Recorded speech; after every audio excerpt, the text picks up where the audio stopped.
네,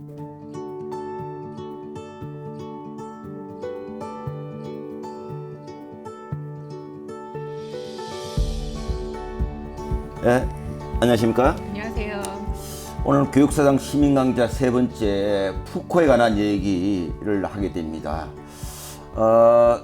그동안 잘 계셨죠? 네. 코로나는 잘 지냈습니까? 코로나를 잘 견뎌내고 있느냐고요? 네네, 잘 아주 극복하고 있습니다. 예, 좋은 소식을 기다리면서. 예, 네, 대답을 좀 늦게 하는 거 보니까 힘들긴 힘든 모양이에요. 힘듭니다. 네. 예. 예, 오늘을 푸코 강좌를 시작하는데요. 푸코가 좀 내용이 좀 쉽진 않죠? 네네. 사회주의를 절명하는 성분에서 한국 사회는 그동안 계급 이론 주도적이었는데 푸코 이런 책은 계급 이론을 넘어서는 것 같습니다. 이런 급격한 이동하는 데는데 이렇게 이유가 있나요? 왜 이렇게 이동시키고 우리나라에서는 푸코에 관심을 더 열광하는 거죠? 한동안에? 네네. 그러니까 관심을 이동시켰다. 사회를 설명하는데 계급 이론으로부터 이제 어떤 다른 것들을 제안했다라고 하는데 지금 아마 푸코가 우리 사회에 미친 영향력이 있었던 것 같습니다. 1980년대 후반, 그렇죠? 예. 네. 이것을 좀 담론과 연관해서 설명을 드리면 어떨까 싶어요. 예. 이제 푸코의 담론을 이해하기 위해서는요, 푸코의 어떤 철학하는 태도, 철학적 문제 제기, 그것이 아예 기반부터 좀 다르다라고 하는 것을 말씀을 드려야 될 것 같은데요. 예. 푸코는 제 생각에는 사고의 패러다임을 바꾼 인물로서 중요하지 않을까. 그래서 우리가 조금 더 이렇게 솔깃해서 좀 더 들여다보지 않았을까라는 생각이 듭니다. 이걸 담론과 연관해서 좀 설명을 드리자면 푸코가 말하는 담론은 어항과 같은 것이라고 생각을 하시면 돼요. 이제 우리는 그러니까 당연히 그 어항 속에 살고 있는 물고기죠. 근데 이 물고기는 어찌 되었든 어항 속에서 태어나고 어항 속에서 삶을 유지하고 또 어항 속에서 이제 생을 마감하기 때문에 어항 안에서 유통되는 방식으로 살아갈 수밖에 없습니다. 이 어항이 바로 푸코가 말하는 담론이에요. 그래서 우리는 이 어항 속에, 즉 어항 같은 담론 속에 gat혀 있지만 그런데 이 어항이 어떤 것인지, 이 어항 안에서 유통되는 것들이 나 자신에게 어떤 영향을 미치는지, 그 다음에 왜 다른 어항이 아닌 이 어항인지와 같은 것들은 생각하지 못하게 되는 거예요. 그래서 이게 이제 그 시대가 저마다 그 갇혀 있는 그 어항 속에 갖게 되는 한계, 그런 것들을 푸코는 예를 들면 계속해서 비유로 설명을 드리자면 이 어항 안에서 우리 안에서 통용되고 있는 게 무엇이야를 물은 것이 아니라 어항을 두고 이 어항이 어떻게 생겨났지? 라고 어항 밖에서 어항을 탐구했다. 그리고 그렇게 탐구한 것이 바로 이제 푸코의 담론 개념의 어떤 독특한 지점이 아닌가 싶습니다. 의항 속의 그 물고기가 고대에서의 의항과 중세의 의항과 근대의 의항이 달라지기 때문에 그 속에 하고 있는 물고기의 포지션도 좀 다르겠네요. 네, 그렇죠. 어항 속에서 그러니까 유통되는 것이 다른데요. 이걸 이제 사실 이제 푸코의 굉장히 유명한 책 중에 하나가 그 말과 사물이라고 하는 책 아시죠? 읽어보셨죠? 예, 알겠습니다. 네네. 이게 이제 바게트 빵처럼 팔린 그 책. 제가 말과 사물이 담론에 대해서 주로 다루고 있는 것인데요. 보면 그렇습니다. 이 담론이라고 하는 것, 그러니까 담론을 결정하는 지식이나 진리라고 하는 것은 사실 사물이 있고요, 그렇죠? 그 다음에 그 사물을 표현하는 말이 있는 거죠. 말하자면 무언가를 설명할 때 그것이 이론이든 어떤 것이든 병명이든 무엇이든 그것의 내용이 있고 그것을 표현하는 어떤 말이 있는데 그런데 이 사물이라고 하는 거 그것은 변함이 없잖아요. 예를 들어서 이제 그 태양계라고 하는 그 사물은 변함이 없지만 중세라고 하는 어항 속에서 그 태양계는 천동설이라고 불렸죠. 그런 언어로 표현이 되었고요. 반면에 이제 시대가 바뀌면서 또 다른 어항 속에선 지동설, 우주라고 하는 사물도 어떤 때는 빅뱅설, 어떤 때는 축소설, 뭐 이러는 그렇게 이제 이 시대에 따라서 담론이 바뀌고 그 담론이 바뀌는 과정에서 무언가는 지식으로 포함되고 무언가는 배제된다. 이런 지점들을 푸코는 고증을 통해서 밝혀냈던 것 같습니다. 우주나 세상을 설명하는 설명 방식이 좀 다르군요.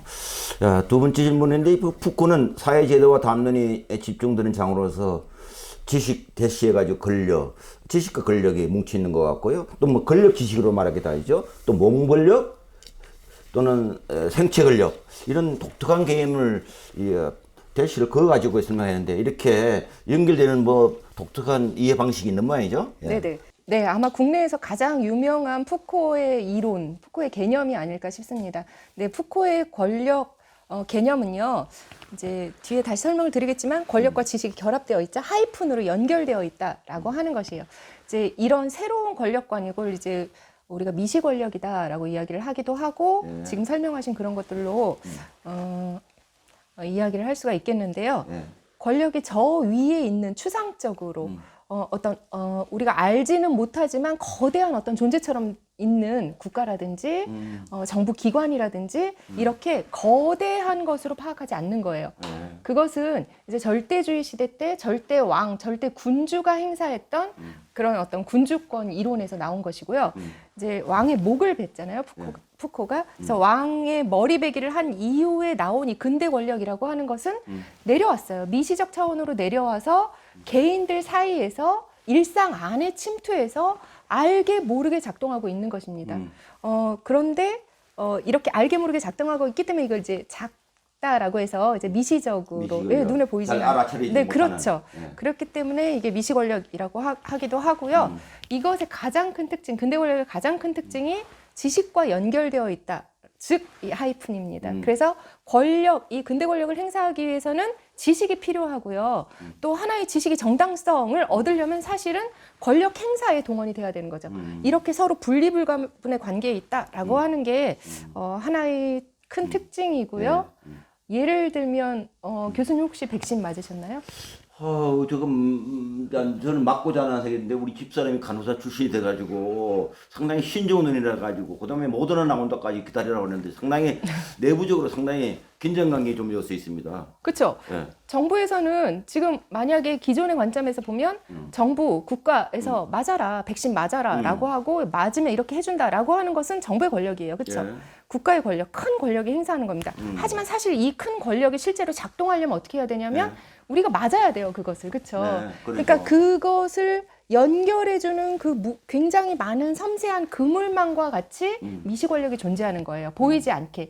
그런데 이것이 작동하려면 어떻게 해야 되느냐? 코로나 백신을 맞게 하려면 네, 과학적이고 합리적으로 수용된, 인정된 그런 지식이 뒷받침되어야 한다라는 것이죠. 사실 우리가 지금 백신을 맞는 것도 그 지식이 이제 어떤 일정한 지식이 혹은 실험이라든지 실험 결과라든지 통계라든지 이런 것들이 제시되었기 때문이 아닌가 싶습니다. 근위를 인정해줬네. 네, 그렇죠. 그리고 두 번째 특징은 그러면 미시적 차원에 내려와서 개인들 사이에서 작동한다라고 하는 게 구체적으로 어떤 뜻인가, 무슨 말인가. 예를 들면 이런 거죠. 그 신체를 예전에 군주에게 이제 반역을 꾀하거나 뭐 역모를 꾀하면 어떻게 돼요? 삼족을 멸하라 막 이렇게 되고 그렇죠. 그렇죠. 처형을 하고 공개 처형을 하거나 이러잖아요. 신체를 훼손해서 버립니다. 그런데 근대 권력은 이제 시대적 배경, 어항이 바뀌었잖아요. 이 새로운 사회에서 이 권력이 제대로 행사하기 위해서는 굉장히 많이 어떤 인구 증가해서 굉장히 많은 인구를 효율적으로 다스릴 필요가 있었던 거예요. 그래서 이게 일일이 어떤 신체를 훼손하기보다는 사회의 생산력으로 그 신체에 사회가 원하는 기후를 입혀서 사회에 재편입을 시키는 거죠. 사실 이 역할을 수행하는 이제 대표적인 푸코의 연구 대상이 바로 감옥이었던 것이고요. 푸코는 이게 병영, 학교, 뭐 공장과 같은 곳에서도 동일한 원리로 작동한다라고 이야기했는데 이렇게 규율을 입힌다라고 해서 규율 권력이라고 부르기도 하고요. 그 규율이 실제로 영향을 미치는 곳이 우리의 신체잖아요. 그래서 이게 이제 생체 권력이라고도 부릅니다. 제가 중고등학교 다닐 때 품명을 방정하게 하라 하는 것도 상당히 그렇죠. 그 미시 권력의 네네. 작동 원리에 의해서 제가 기죽고 살았네요. 그러시지 않으셨을 것 같은데요. 기죽었다니요. 제가 공부를 좀 상대적으로 잘하는 바람에 잘리진 않았습니다. 아, 네. 그리고 이제 미시 권력이 우리의 생각과 느낌과 행동을 예민화시켜서 예속화된 주체를 만들어 가네요. 그렇죠. 예.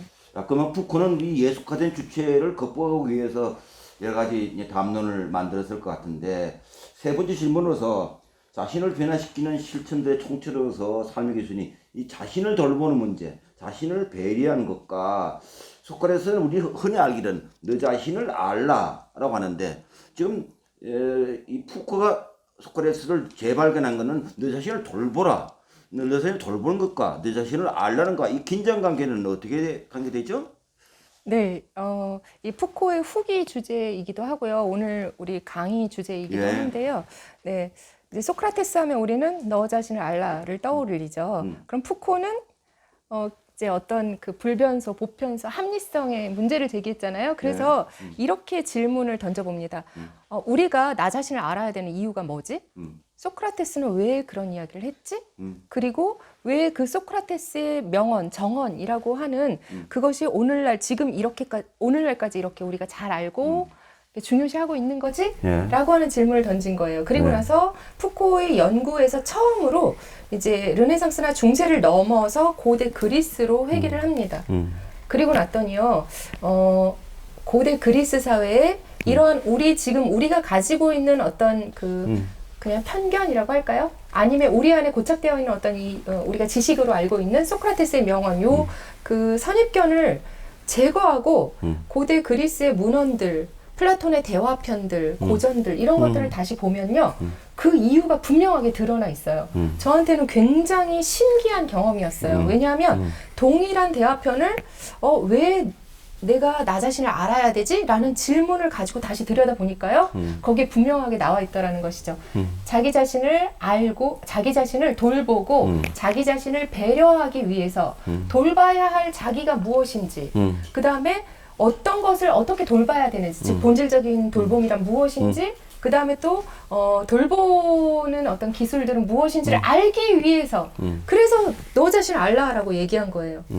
그러니까 너 자신을 배려하고 돌보기 위해서 배려하고 돌봐야 할 그 자기라고 하는 게 무엇인지 알아야 된다라고 하는 차원에서 자기 인식이 제기가 되었거든요. 아, 그렇군요. 그랬는데도 불구하고 이제 소크라테스 하면 너 자신을 알라지, 너 자신을 배려하라, 돌보다라고 하는 것이 알려지지 않은 그 이유에 대해서 오늘 강의에서 한번 살펴보고자 합니다.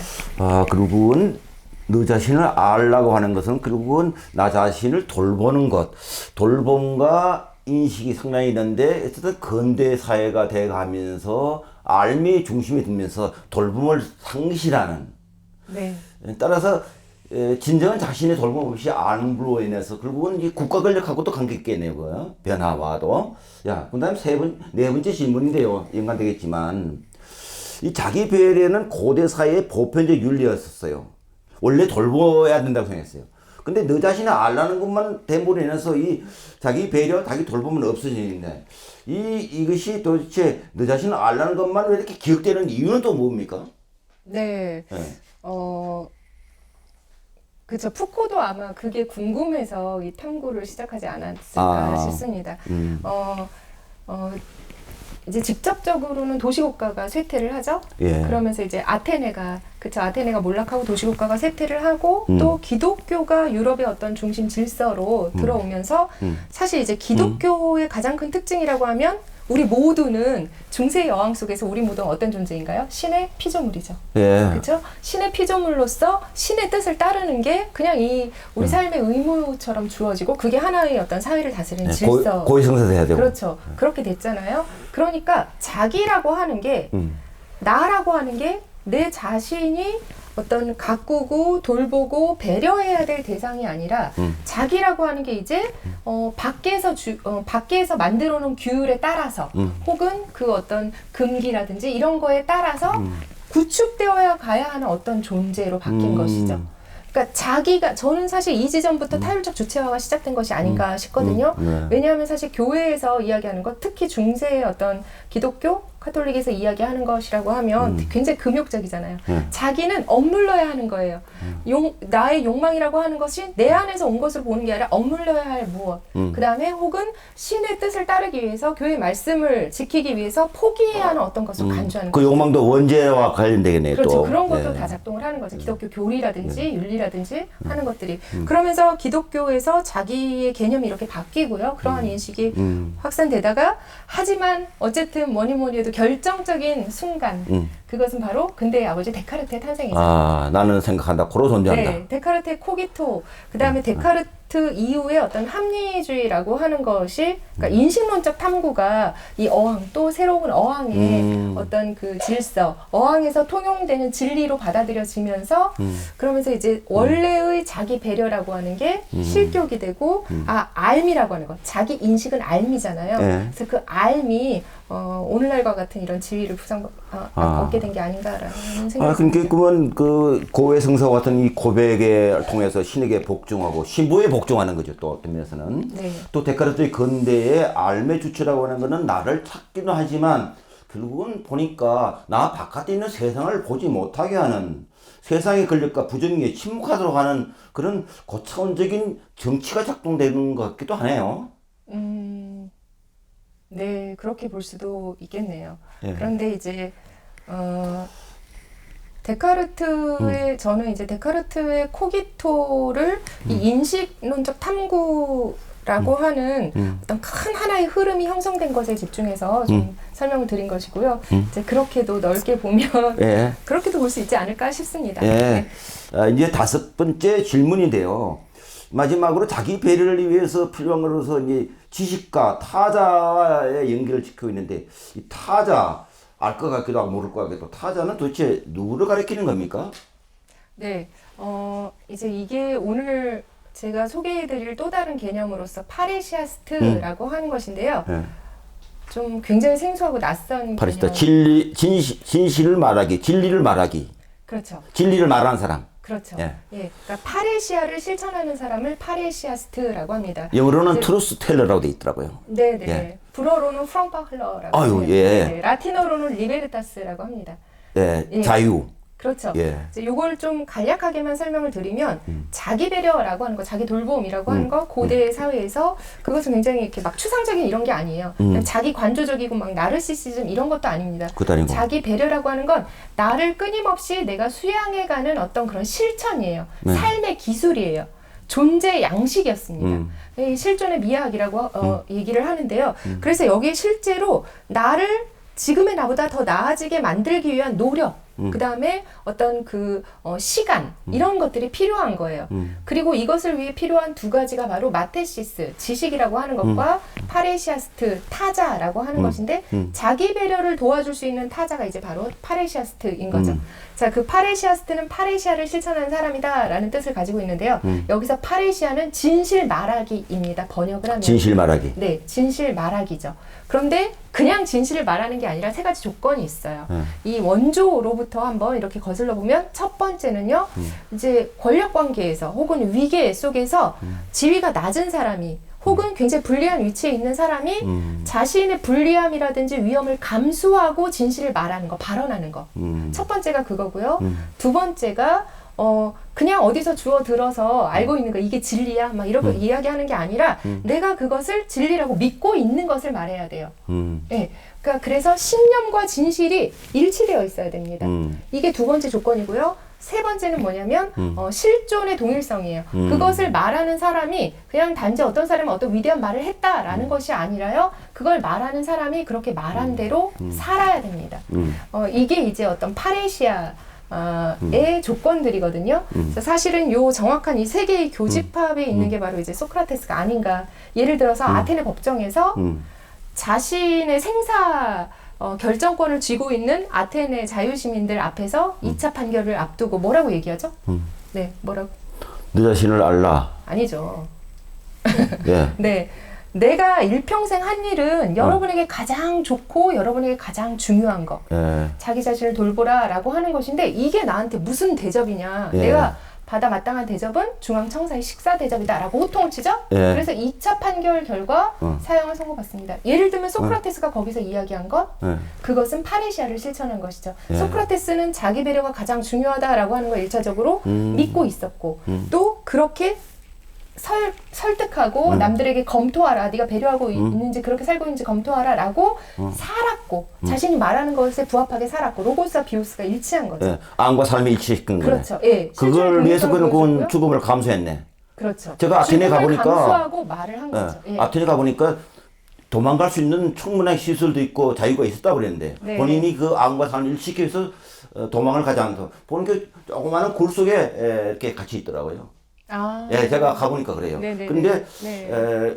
가이드 설명하면 도망갈 수 있음에도 불구하고 암과 사는 일치시키기 위해서 그냥 죽음을 맞이했다고 그런 얘기를 하시더라고요. 네네. 예, 그러면 또 이 파레시타가 기능 중에서 타자의 발언은 진실해야 되고 안내자로서 타자가 필요하고 그리고 내 자신이 자신이 고백하는 것이 타자가 전제되어 있는 애요. 그래서 상당히 긴장감이 있는데 근데 이 푸코가 비판을 진실을 말하기는 사실 비판적 기능하고 거의 동일시되는 거죠. 어떻게 네네. 됩니까? 그러니까 그 비판의 원조가 사실 파레시아가 아니냐라고 푸코는 보는 것이죠. 예. 그래서 파레시아의 기능 중에 하나가 이제 비판인 거예요. 예. 그래서 이제 비판과 파레시아의 어떤 공통점에 대해서는 제가 강의에서 조금 설명을 드리겠지만 하나의 선택이고 태도입니다. 예. 그래서 그렇게 하지 않아도 되는데 그렇게 하는 것, 그렇죠? 예. 그 다음에 그런 어떤 태도를 에토스를 갖는 것 이런 어떤 공통점이 있습니다. 네. 현대에 이제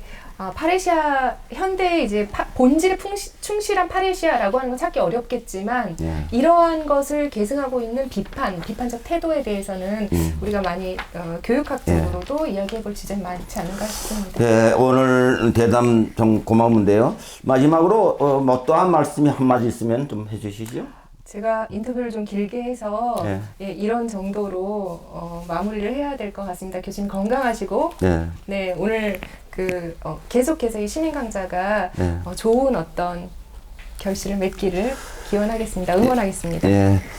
제가 이제 진행을 송갈하면서 했습니다만은 몸을 길들이고 몸을 금지시키는 이 식민화된 근력에 대한 비판을 합니다만은 푸코가 얘기하듯이 좀 성찰적이고 주체적으로 자기가 돌봄의 주체가 될 수 있도록 전복적 기능도 있을 것 같습니다. 그러면서 자기 자신을 진정으로 돌보기 위해서는 배려하기 위해서는 타자와의 관계 속에서 서로가 솔직하고 자유롭게 진실을 말할 수 있고 고백할 수 있는 사회 분위기 또 그런 진실을 말할 수 있는 자기의 능력 이런 거를 같이 줄 때 우리 사회가 좀 더 맑은 사회, 정의로운 사회가 될 것 같습니다. 오늘 감사합니다. 네, 감사합니다. 네.